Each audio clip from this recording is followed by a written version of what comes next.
Yeah, danger is my assignment. I get sent to a lot of places I can't even pronounce. They all spell the same thing, though, trouble. Right now, I'm just back from a tough one in the Middle East, and I'm looking forward to a couple of days of nothing but loafing.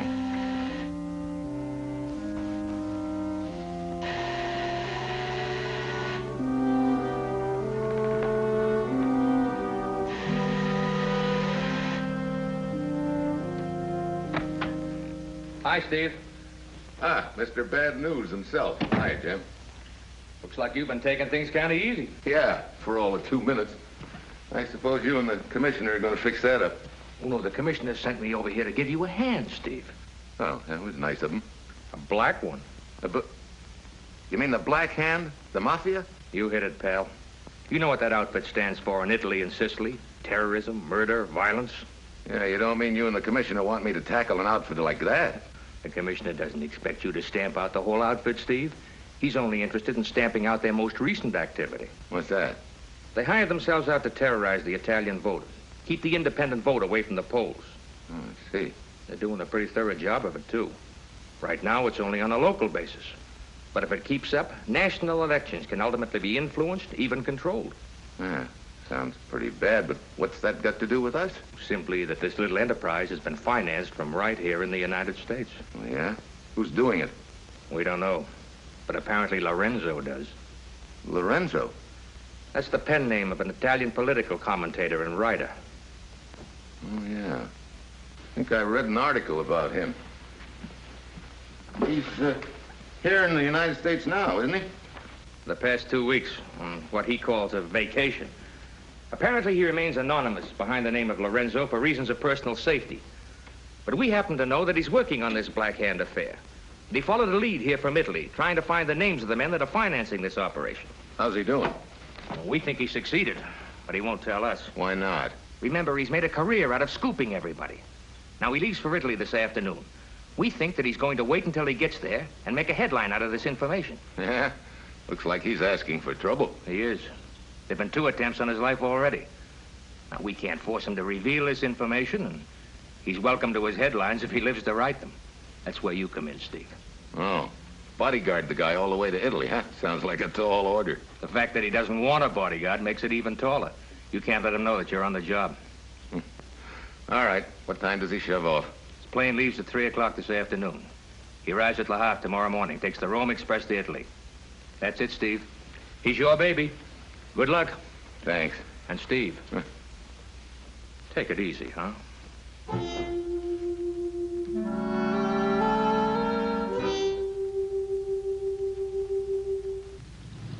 That afternoon at 3, I'm at the airport. Flight 26 is loading. I watch the passengers climb aboard and wonder which one of them is going to try and give me a hand on this deal. The kind of a hand I don't want, the one that's black and has mafia written on it. Signor Gramati. That's seat number 6, Mr. Gramati. Yes. Lorenzo. Number 8.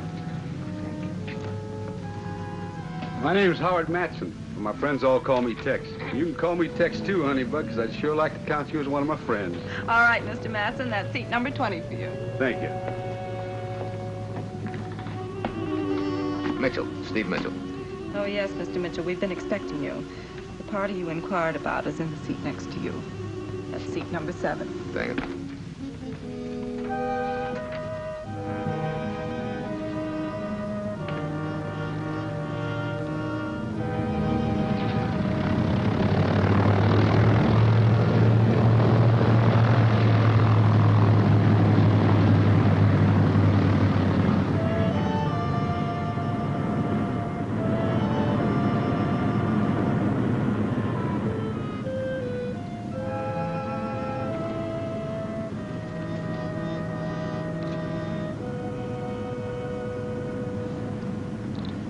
Thank you. Smoke? Thanks. Yeah, that's a new one on me. Oh, they are Italian cigarettes. I prefer American brands, but I don't want to cultivate the habit of smoking them. They are too expensive in Rome. Oh, you're from Rome, huh? Yes. My name is Lorenzo. And you? Steve Mitchell, a New Yorker on a Roman holiday. Where? You are taking the Rome Express out of Paris? That's right. Well, we shall be traveling together then. I hope so. Oh, perhaps we can play a little gin rummy to pass the time. Well, thank you, Mr. Lorenzo, but I don't know how to play gin rummy. In fact, I don't know how to play any kind of cards.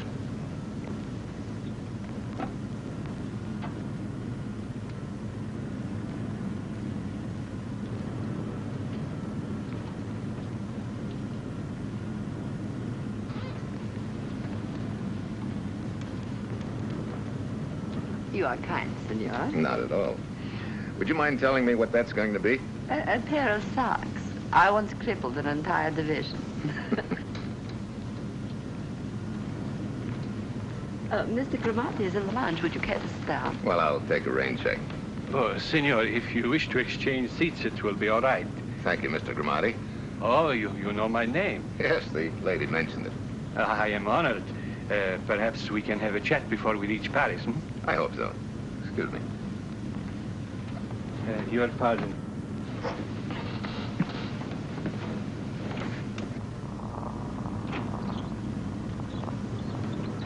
Hello, Joe. You want something wrong? No, New York's trying to get through, but I can't read him.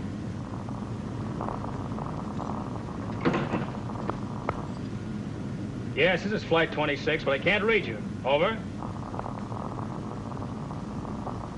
Who? Mitchell? No. Ask him if they want Steve Mitchell.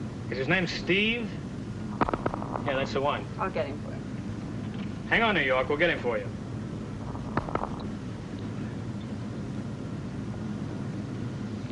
Mr. Mitchell, I have a radio phone call for you. Thank you.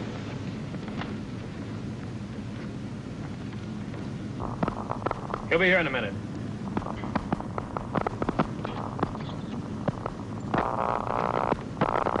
Mr. Mitchell? Yeah. New York wants to talk to you. I can hardly hear what they're saying, but it sounds like some guy named Jim something. Jim Fletcher? It could be. Like I say, the reception's lousy. Flight 26 calling New York, over. Here's Mr. Mitchell. Okay, you're on. Just push to talk, release to listen, and forget the over business. Okay. Hello? Steve? Yeah, Jim? I can hardly hear you. I'll talk a little louder. We just had a flash of a new development on the case. It seems that who's ever after him is on that plane with you. Hey, I can hardly hear him. Can you do something about this thing? Oh, hang on a minute. I'll see if I can clear it. Hold on, Jim. I can hardly hear you. What you say, Steve? Yeah, that's right. Hey, Jim. Okay, can you hear me? Clear as a bell. All right, start from the beginning, will you? I said there was a new development on the case. We're certain that an attempt will be made to kill a certain party before that plane reaches Paris. Any idea who'll make it? Yes, we're almost positive. Hey, Jim! Jim! Sorry, Mr. Mitchell. Looks like I gummed up the works. Yeah, but good. How long will it take you to fix that squawk box? Now I can't fix it till we get to Paris. Oh, you know that without even looking, huh? Yeah. How long you been operating one of these? Well, it's my first trip with this one, but I've been an RO for 3 years. Uh-huh. And you know enough about it to short it out anytime you want to, huh? I don't get you. I'll skip it. What's your name? Joe Smith, Where you from, Joe? Little Rock. You ever been to Italy? No, I've never been to Italy. And you can lay off the questions. Look, I tried to help you and I flubbed it. I'm sorry. Okay, Joe, skip it. Arrivederci. Arrivederci. Joe, for a boy from Little Rock, you understand Italian pretty well.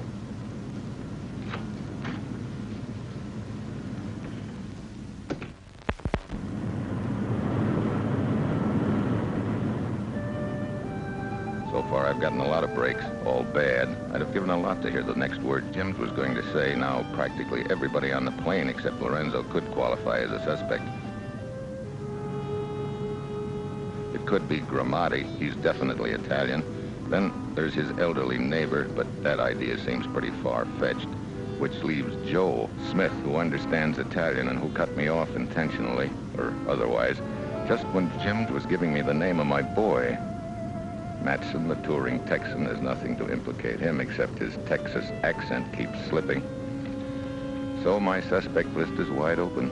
I decide to keep my eyes the same way. I'm not worried as long as Lorenzo is beside me, but pretty soon that changes.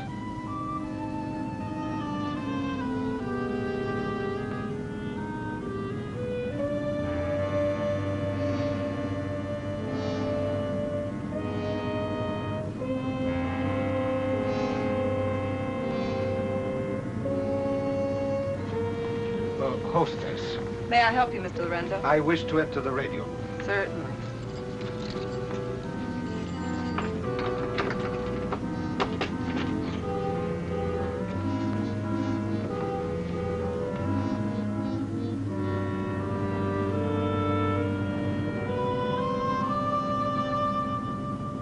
You are sure this cannot be repaired in time for me to send a message? Clark, I told you a dozen times no. But how can this be? Well, if you'd have been here, you'd have seen how. Those sparks flew 6 feet. Mr. Mitchell. Oh, he was here. Yeah. Sending a message. No, I was talking to New York. Do you by any chance remember the name of the party? Yeah, it was Jim. Fletcher. Anything else you'd like to know? You will pardon my rudeness. Oh, that's all right, Skip. It wasn't a secret anyway. Did you get your message through? I tried to tell I him. was not sleepy, and since I have made the trip several times, I thought I would come in and talk to the radio operator. Oh, you've made the trip several times, huh? Ever meet Joe here before? No. He is a new one. I see.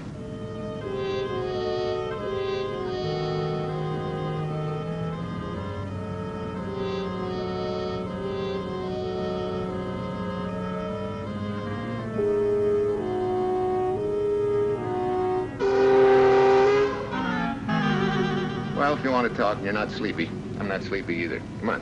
A splendid idea. How about this? Where we won't wake the other passengers.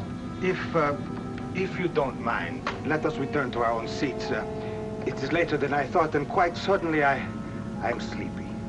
All right.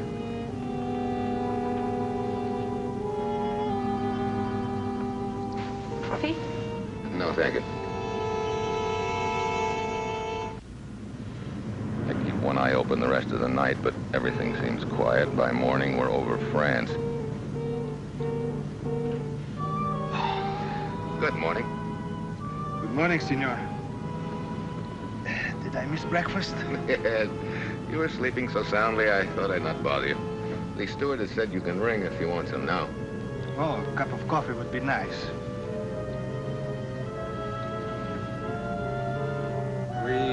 We are almost within sight of Paris. Yeah, we should be landing pretty soon. You weren't the only sleepyhead that missed breakfast. Oh? Who else is sleeping? Mr. Gramati. Gramati? Yeah. What's the matter?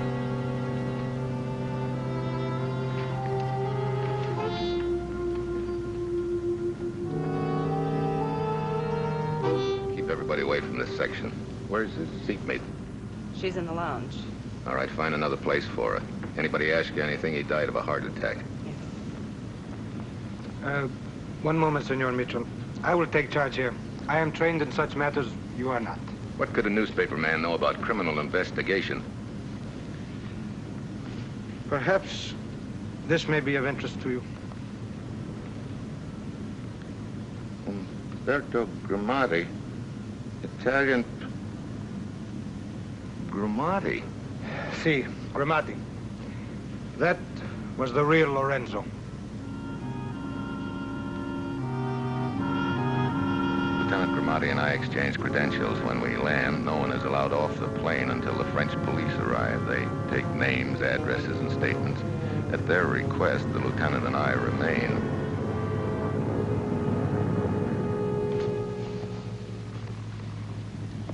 In a few minutes, we will go to the Sûreté. By then, the autopsy report will be ready. Hostess, Here's the passenger manifest you asked for. You may go, mademoiselle. Be seated, please. Now, messieurs, would you mind telling me what this is all about? Well, you saw our credentials. Oh, certainement. But why were you both interested in the dead man? Lorenzo was a newspaperman who discovered the identities of the Americans who financed the mafia, the Black Hand, in my country. You were assigned by your government to guard it. See. Why did you not then set beside? He would not permit it. At first, he would not accept any police protection. But then my government decided not to issue him a passport unless he agreed to the exchange of identities. Then why are you here, Monsieur Mitchell? I wasn't informed of the switch of identities. I was guarding the wrong man. My government should have told you of the change. Our mistake cost him his life. What now, messieurs? This man dies over the ocean. Who has jurisdiction? The French, the Italians, or the Americans? Well, Lieutenant, let's pool it and take it from there. That will not be necessary. If the French police do not apprehend the murderer, we will. Now that Lorenzo is dead, I suppose you will be taking the next plane back to the States. I suppose so. That is the smart thing for you to do. This case is no longer any concern of yours. If there are any further developments, I will take care of them myself. Well, messieurs, Lorenzo was stabbed with a sharp instrument which penetrated the heart. Death was instant. Whoever killed the man was very clever. The cork was open when he was stabbed. Then was closed to cover the tiny wound caused by the murder weapon. Now, monsieur, les docteurs are convinced he was killed with an instrument resembling an ice pick. Thank you, Lieutenant. Senor Mitchell, I'm sorry your trip was so unsuccessful. I hope we shall meet again. Thank you. Now, if you'll excuse me, gentlemen, I must report this to my government immediately.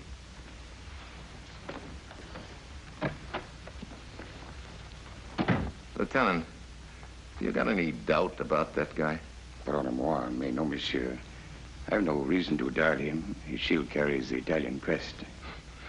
I've seen dime store badges that'd fool a sheriff's office. Well, Monsieur Mitchell, Rome is very pretty this time of year. Yeah. I've got a ticket all paid for. I'll take care of things here. Thanks.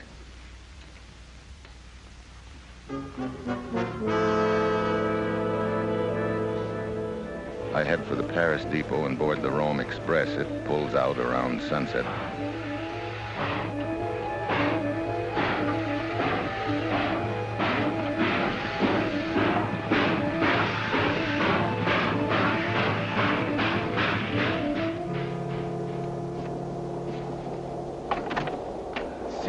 Senor Mitchell. Nice to see you.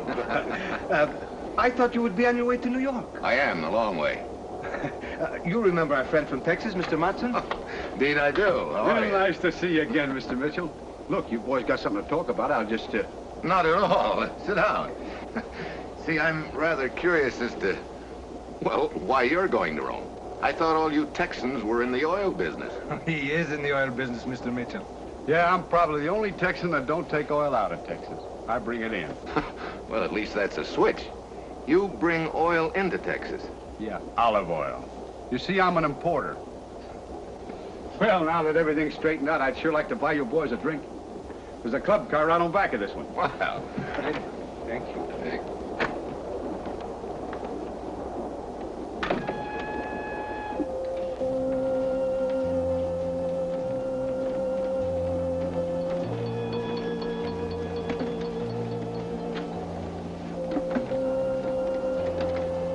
Contessa, this is a pleasant surprise. Well, how nice to see you again. I suppose you've been off on another one of your manhunts. Unfortunately, yes. Countess Todesca, Mr. Mitchell, Mr. Mitchell? Mr. Matson. Mr. Matson? Well, it's about time we made friends, Countess. Here, I got the compartment right next to yours. We're practically neighbors. You know, all my friends call me Tex, and I'd sure like to have you call me Tex, because I'd like to count How you do you among my do? friends. Would you do us the honor of joining us? Well, thank you so much for your invitation. I'm sure I'd enjoy talking with you gentlemen, but I'm very tired. If you'll excuse me, I think I'll return to my compartment. And if you gentlemen will excuse me, I think I'll escort the Countess back to her compartment.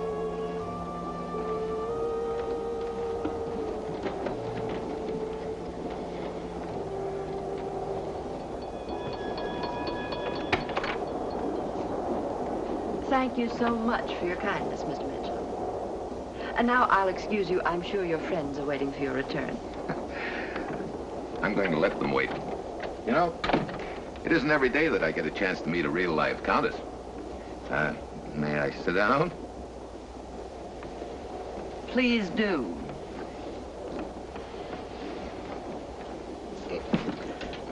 Oh, dear, what have you done?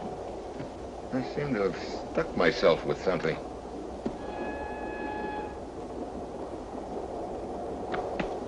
How stupid of me to leave my knitting on the seat. Sit down, Mr. Mitchell. And do not pretend innocence. I know what you're thinking.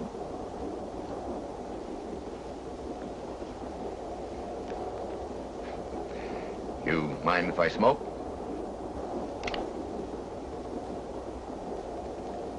On second thought, I don't think I want a cigarette. Please be quiet. Now it is I who must think. You'll never get away with it. This time, Mr. Mitchell, there will be no body as evidence.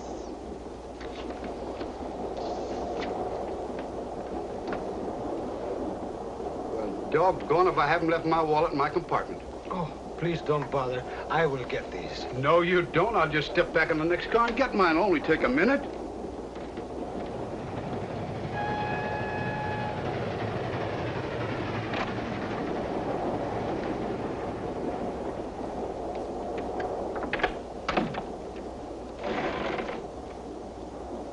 Well, this complicates things. What about the Italian policeman? I left him in the club car. Suppose he comes looking for Mr. Mitchell. We can't let him. I'll entertain him until the club car closes.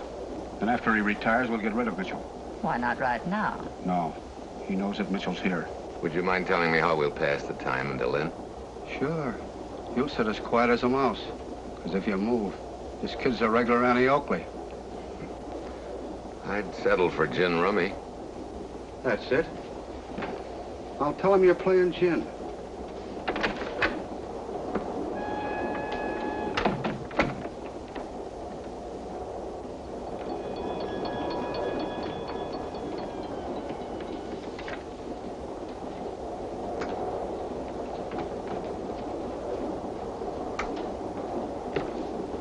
Thank you, sir. The club car is closing. Would you care for something else? Not for me. How about you, Lieutenant? No, thank you. I think I shall find Mr. Mitchell and have one last cigarette with him. I don't think it'd be appreciated, Lieutenant. I think they're enjoying each other's company. You saw them? Sure. My compartment's right next to the countess. They were playing gin rummy for half a cent a point. In that case, I think I shall retire to my compartment. I'm more tired than I realized. That's a good idea. You know, I think I'll take 40 winks myself.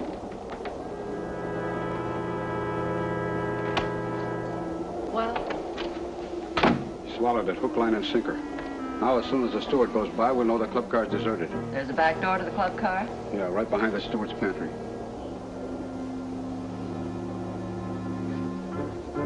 All right, Mitchell. Come on. You know, if it's a drink you want, I'd... Play it smart, Mitchell. Just do as I say.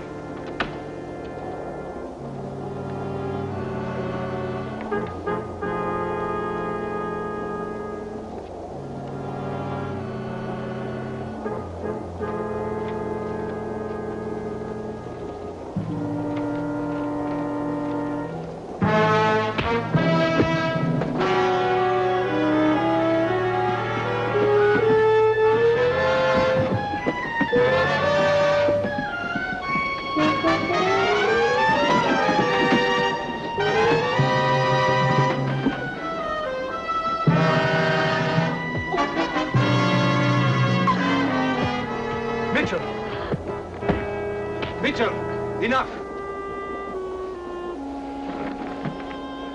Well, at last we have the murders of Lorenzo. Yeah. Matson held him while she stabbed him with a knitting needle. You'll have to prove that. Your attempt on Mr. Mitchell is evidence enough. Tough luck, Tex. Now the Black Hand will have to look someplace else for money to finance their operations. And oh, thanks for delivering my message. Message? I delivered a message? Of course. How else would I have known to come back here to the club car? I happen to know Mr. Mitchell does not play cards. How then could he be playing gin rummy with the Countess? You know, you can get into a lot of trouble gambling, Tex.